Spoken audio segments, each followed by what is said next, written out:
YeahNah, my name is Elaine Reeves and welcome to yet another interview. And today I'm very privileged and honored to be sitting next to a very powerful, really powerful female in the society, attorney at law, Madame Asatu Bah-Kenneth, who is also the Deputy Commissioner General of for naturalization of the Liberian Immigration Services.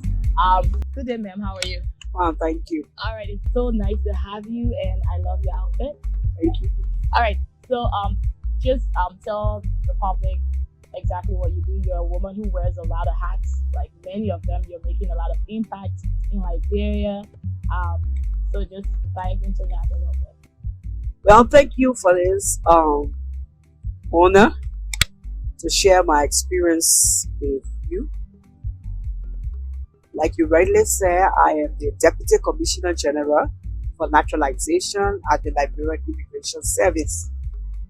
I wear several hats. I'm a member of AFE, Associations of Female Lawyers. I'm a member of the National Bar Association of Liberia. I'm the National Coordinator for the Liberia Female Law Enforcement Association. I also serve as the founding member of the Liberia Mass Action for Peace in Liberia, the women that prayed on the FE to bring peace in Liberia, and also the founder of People Uniting for Peace in Liberia movement. And I'm the president of the Liberia Muslim Women for Peace, a member of the Liberia Women Movement. I co-chair the planning committee of the Liberian Women's Movement. All right, so those are a lot. So many hats. So many hats. And I would like to know what actually triggered you to be involved into all those things. Well, before I go further, let me just let you know that I have a motto, and my motto is get involved to be included. And that have been a driving force which inspired me to do a lot. I'm a career law enforcement personnel. I started my law enforcement with the Liberian National Police. And I worked with the National Police for 25 years. I grew through the rank and file of the police because I started as a filing clerk and a dispatcher. And I rose to the ranks and files of the Liberian National Police, where I served as Deputy Inspector General of Police for administration. And growing up in the Liberian National Police, I had the opportunity of being the vice president of the Liberia Police Women Association. And that was an entry point to the women's world.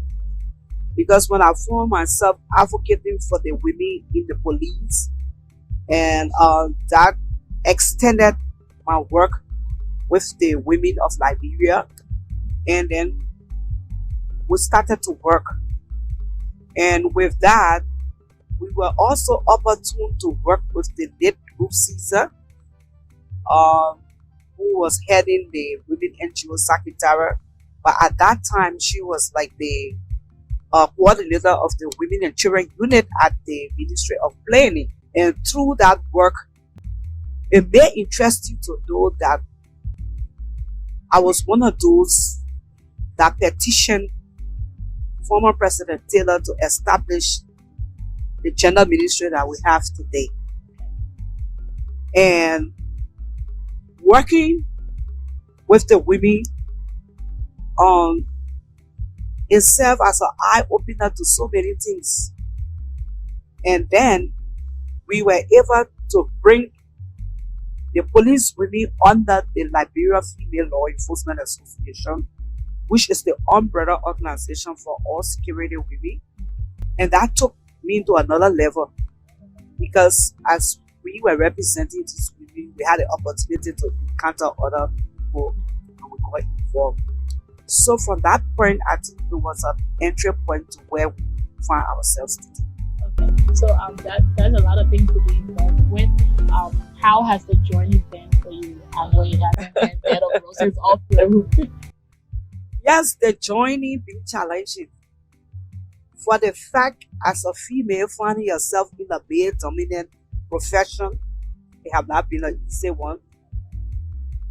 Considering my background as a Muslim woman, where uh, there's a notion that the voices of women not supposed to be heard in Islam, so you're supposed to always do a back-seated role. Yeah.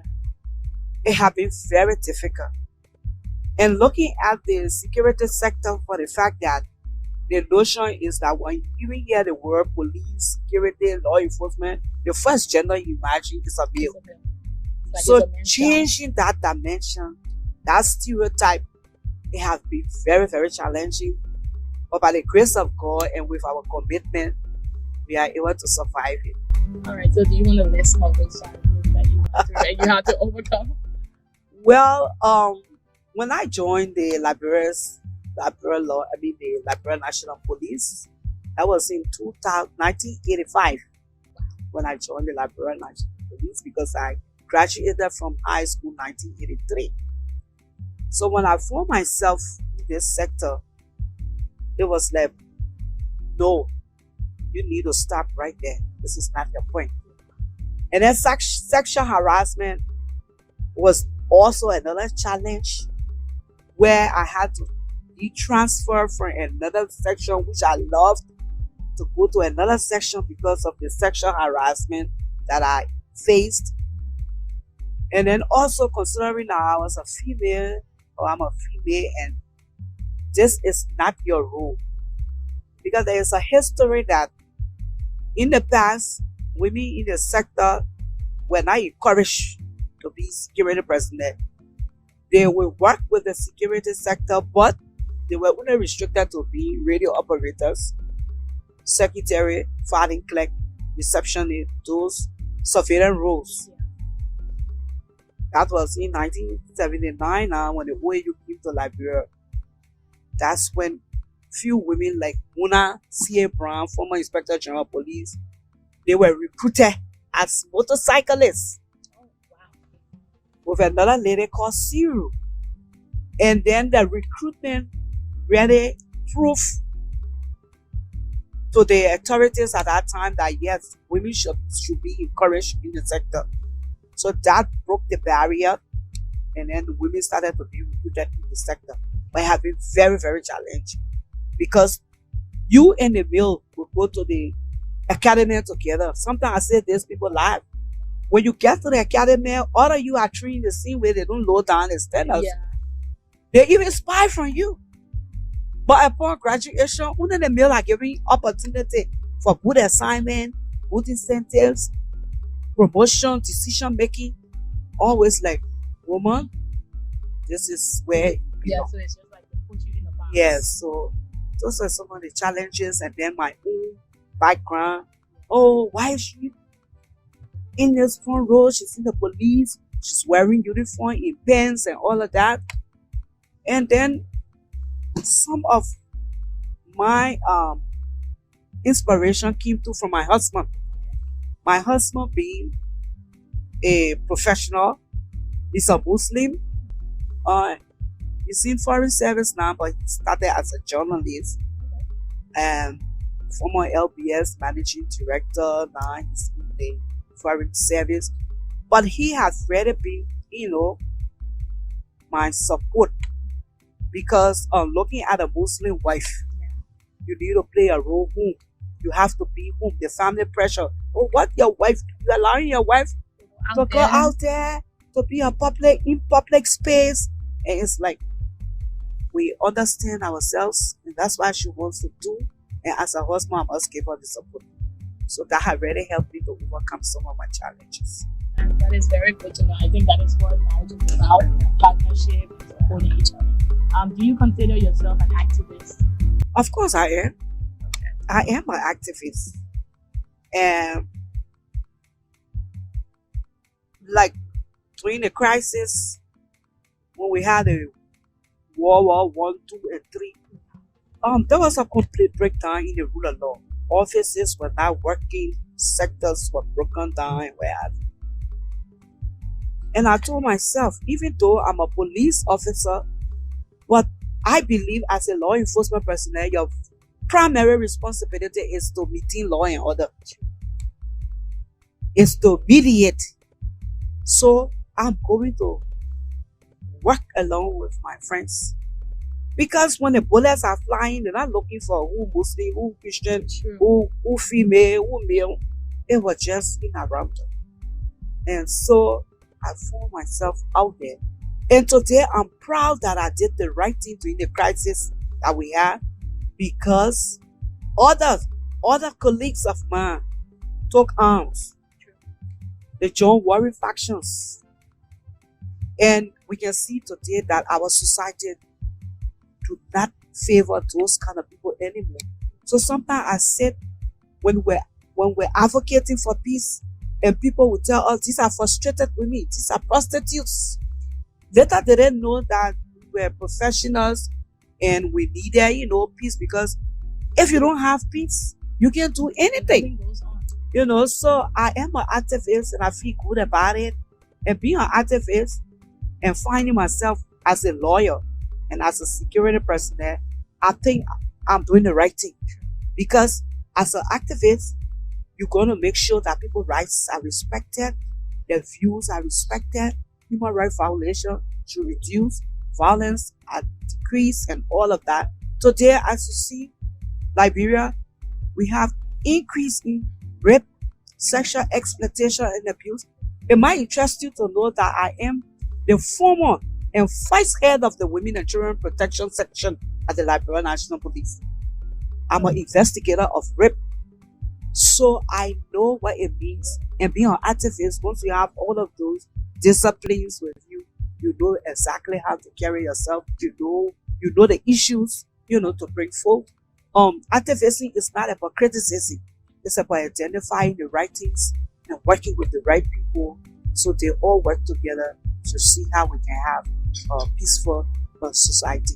Okay, so during the Civil War, you say you're part of the women who are always at the FD parade, and also the organization founded by Peace Laureate Nema Bowie. How was your organization involved, and how did you guys collectively or collaboratively help to bring peace? Okay, thank you very much. Being head of the Female Law Enforcement Association, I had an opportunity to represent the female law enforcers at a trauma healing program. And at that time, our Nobel laureate, Nema Bowie, was heading the trauma healing program at the Lutheran Church. And then before we ended that 2 weeks training, we had to go on a field trip.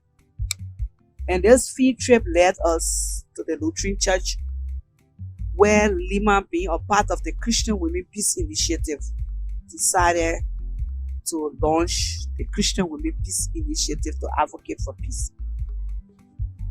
And the floor was open for remarks. If anybody had comment, and then I raised my hands in the church, and I said, I have a surprise for all of you. And later they didn't know that I was a Muslim. And I said, my surprise here is that I'm the only Muslim among you all. Wow. And the whole church went wild and said, praise the Lord. I can imagine. Yes. And I said, I am so moved by the Christian Women Peace Initiative today. So I want to promise God in this church that I'm going to establish and form the Liberian Muslim Community. Okay, so that was how it was. That was how we started working together.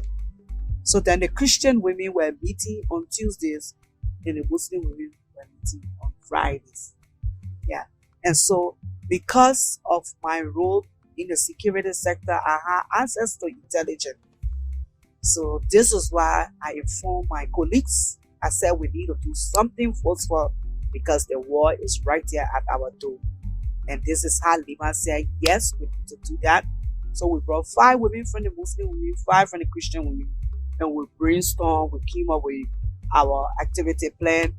And some of those plans was to come up with an immediate press release to the government and the warring faction telling them to see need to put the guns down, and also talking to the government at that time to see reason to dialogue with the warring faction, and then to, do fast and prayer and do radio programs and all of that. And this is how we started. So when we got together, we needed to present this position statement to the former President Taylor. And this is how we use the airfield as a strategic point where we're going to be noticed. Yeah. And I think it worked. And we're noticed from that point. We had the late Bishop Francis, who was there to encouraging us. We have the late Kafuma Kone, all of them. So I know that was an entry point. Today I'm proud that I'm a founding member of the Mass Action for Peace, because we didn't advocate for war in our country. We advocated for peace.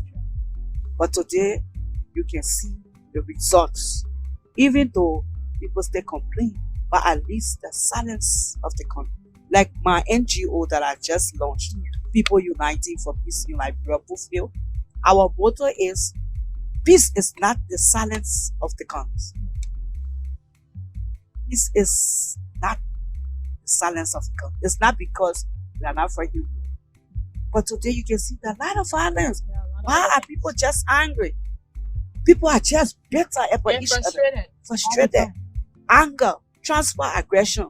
There are a lot of early warning signs. How can we address this thing? It's not about just coming on the radio, castigating government and blaming. What can you do as a Liberian, as an individual, to maintain the peace that we have in our country? That's all.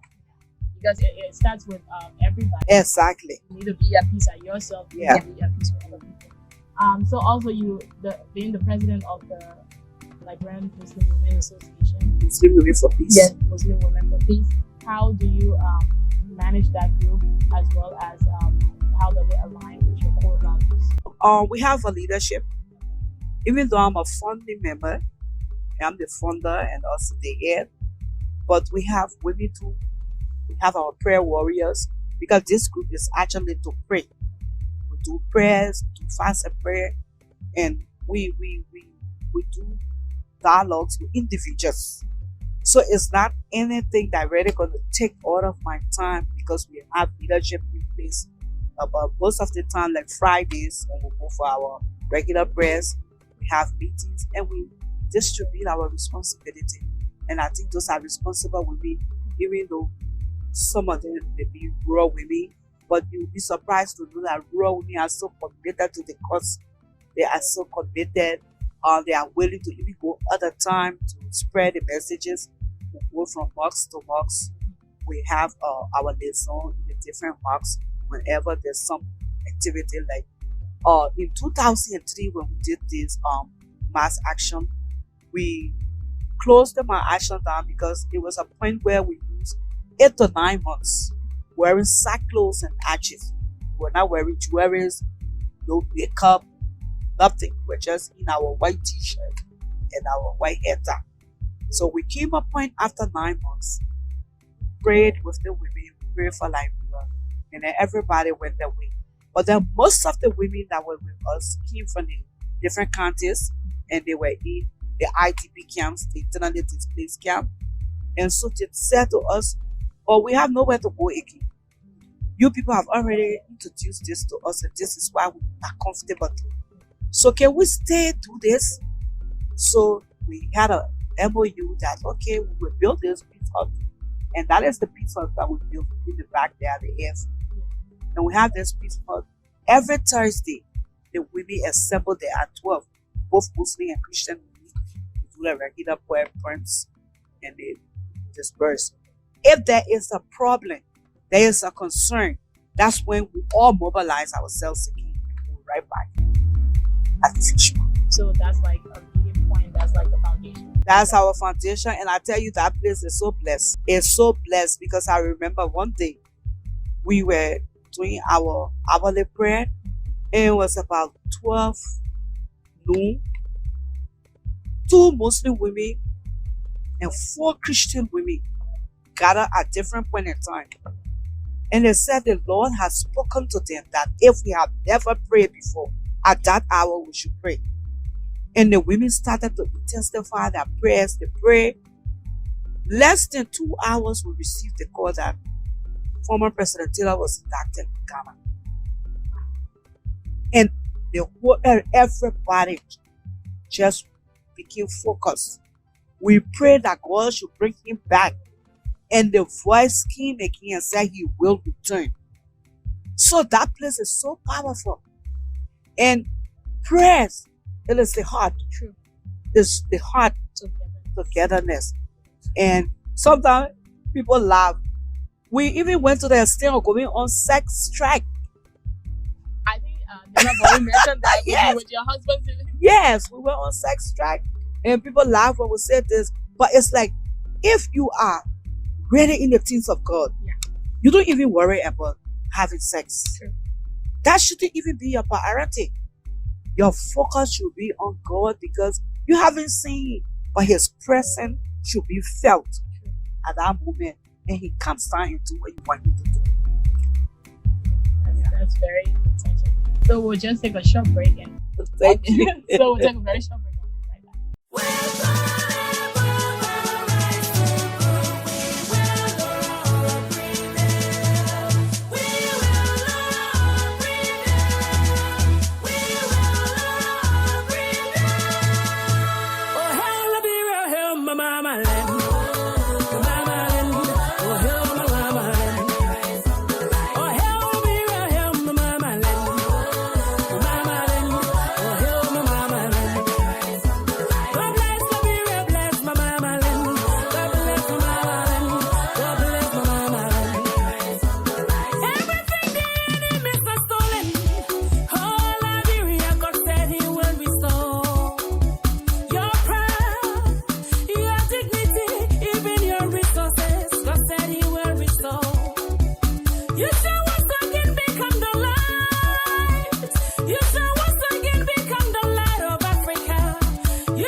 YeahNah, welcome back. I'm Elaine Reeves and I'm with Honorable Attorney at Law, Deputy Commissioner General for Naturalization of the Liberia Immigration Service, Madame Asatu Bah-Kenneth. Welcome back. So you are the Deputy Commissioner for the Liberia Immigration Service. How do you sometimes get some level of resistance when you try to lead your male counterparts as a female? Oh, of course, yes. Okay. It's like, who is she? You know? But like I said, the same challenges I have when I work with the police, it's the same in the sector. It's not only at the immigration per se. It's all over, especially every sector that I have, the stereotyping that it should just be. Even as a lawyer, most of the time the men feel that they should lead, they are the best lawyers. If you even listen to the radio at times, you hear them praising themselves. But they got good female lawyers, They got good women in the sector too. So there are a lot of challenges, but like we said, you have to be focused, you have to be committed. And another thing I always share with the female in the security sector is that you have to value yourself as a woman. Because, for example, like I joined the police in 1985. If I was promiscuous, going through the ranks and file in the security sector, almost all of the men would have known about me. Yeah, they won't respect you. They won't respect me. And so when I tell them, I say, You people gotta stop calling these men and asking them to take you for lunch. Stop asking them to send you meanings on your phone. I say you should do the reverse. Yeah. Take the men for lunch, buy them scratch card, and see whether they're going to sexually harass you. They will say, this is an independent woman. What can I give her that she can't give herself? You know, so that self-esteem, that value for yourself. So at my first experience with this, what I'm telling you, when I became Deputy Inspector General of Police, I took some hard decision on mail that people thought I couldn't. Yeah. But if I had brought myself at that level, I wouldn't have been strong to do that because I would have been compromised. So as a female in that sector, you have to be committed, focused, and dedicated to the job and professional. Because as the head of LEAFLE, the Law Enforcement Association, we keep saying that we don't want to be showcased for the number of women in the security sector. Yes, you have 1,000 women in the security sector. But do they merit the position? We want qualified women in the sector because in the past, people used to say if the child was a wayward child, they should just find themselves in the army or in the police and go. But you can see it today. You have people who have masters in the security sector and they are doing so well. Yeah, I mean, it takes discipline to be able to discipline other exactly. people. So those are the kind of challenges we're talking about. Prepare yourself. Take self-initiative as a woman. Don't always say, oh, my boss have to dictate to me. Sometimes you can do professional notes. Do your debriefing as a security woman. Like during the United Nations period in Liberia, they had to lower down the standard to recruit women in the police, where they recruited over 300 girls from the community because they said, they had to equip them to make them high school graduate to carry them to the academy. And they lowered down the standards from 9th grade, and they took these 300 girls to Stella Marie. 3 months to get that accelerated learning program. You and I know they cannot equip you. Something that you have to go to school for 12 years to be in 12th grade and graduate. They just carry you in 3 months. And those girls were taken out of the police academy and they graduated and were recruited into the police. I keep challenging people to do that survey in the police today and tell me how many of those people in that category are stayed there. It's because they did not merit it. They did not merit it. And I can sit with my professional counterpart and they know what I stand for. Yeah. And they respect me. The passion is there. The passion is there. The qualification is there. It's not because I have to go out with somebody to get my position. No. It's not I have to go and beg to get a position. No. But the writings are on the wall. Clear. Anywhere you go, Asatu Bah-Kenneth in the security sector, they know I am. Because when I left the police, it's because I merit my position. I was given the opportunity by Madame Commisioner. I was appointed as Assistant Minister of Justice for Administration and Public Safety. And that was the position where all of the heads of the security institution reported through the Jew to the minister proper. And then because of the reform at the Drug Enforcement Agency, I was asked to leave my assistant minister position and go and help with the reform at DEA. So I went to the Drug Enforcement Agency again as a deputy director for administration, where we work with the drug law, the new drug law, and initiated a lot of reforms. And then later on, I was again appointed at the Liberian Immigration Service as the Deputy Commissioner General for Naturalization in Madame Commisioner's government. And then when President YeahNah took over, we all were asked to resign, and we resigned our positions and left. We resigned on Tuesday. On Saturday, I was re-nominated again by this government to the same position. So if I did not merit it, I don't think I would have been in government by now. So that's just a signal for women in the security sector that we shouldn't feel so complacent and comfortable to say, oh, we want 200 women in immigration, we want 500 in police, we want 600 here, but we should merit the position that it gave us. All right. So how do you balance your personal life, all that you do, plus your passions? Is there like a balance for you? How do you do that? Because you're involved in a lot of things. totally wild. Ah, yes, I do. Sometimes I catch myself, Okay. especially as an activist. You know, you don't want people go with impunity. True. So being a law enforcer and then being in the administrative position most of the time, there are hard actions that you need to take against officers. And sometimes because of their godfather syndrome or my godmother syndrome, people come and those recommendations just go on the carpets. So sometimes I want to bring my activism into that, and I catch myself. I say, look, you are not out there right now. You are in a professional area. So these are some of the things. But we enjoy doing what we do. Like I told you, I was the first head of the Women and Children Protection Section. And there where I got my passion of becoming a lawyer. And I had to go to do law. Because I saw that the rights of children, women and girls were being abused. And nothing was being done. So that was when it fell. Because when the Women and Children Protection Section was established, it's not that new cases were being reported, but it was because now the public had place where confidentiality was a show. So they were coming reporting OO cases, and then it went on an increase, and then FSL would come in non-bailable bill. And so this is where we are with that. All right, so you're saying that there's a balance and you manage yourself to like know where to stop with certain of your and that's really cool. So apart from you, is there anyone else who knows you best, and like what do you do for fun outside all of your work? Well, my husband knows me best. He knows me best, and he knows this from my posture, or he's just see my face and he know. And I have few friends that know me best professionally and socially. But I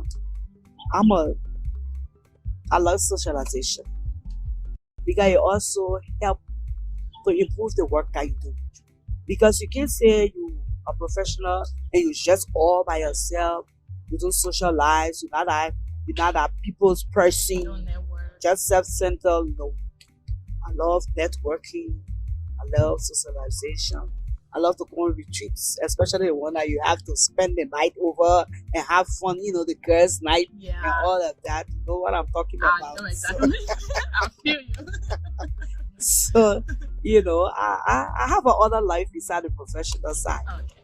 All right. So what will you tell to the younger generation of females who are like thinking about getting into activism or leadership roles? What's like your advice to them?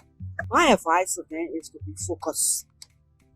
They should be focused and committed and be very prayerful. And one thing I didn't tell you about myself, I am very prayerful. I trust God so much that sometimes I wonder whether I have seen His face. And sometimes I ask God, I say, like one of my girlfriends went to her program when they, you know, and I crowned her Mother of the Year. Yeah. And there was a song that she sang, and that song stuck with me. I don't know why. The Lord keep blessing me. Okay. I don't know why. And then this other song, people laugh. They call me Christmas. But I'm a believer because if you say Allah, you are looking up. You refer to Jesus, you're looking up. So we all serving the same God, but just in different form. That's all. And God wants us to believe in Him. If you hear Muslims say kafiri is not any other thing but non-believer, it refers to non-believer when they say kafiri. So I am a believer. So these songs that say count your blessing and name them one by one. You know, count your many blessings and see what God has done. This is somebody that is responsible for your existence. But you don't even take 1 minute to reference Him. You just go all through the year thinking you got control over your own life. He has the control, the remote. When He says stop prayer, it stops. So we need to encourage our young girls to give their lives, you know, in the things of God. People will call you all kind of names. Sister Mary, this, that, Haja. But your conscience because we know today, tomorrow, it is only God. So we encourage them, and they should avoid, getting everything they want. My mother instilled one discipline in me, and it stay go with me.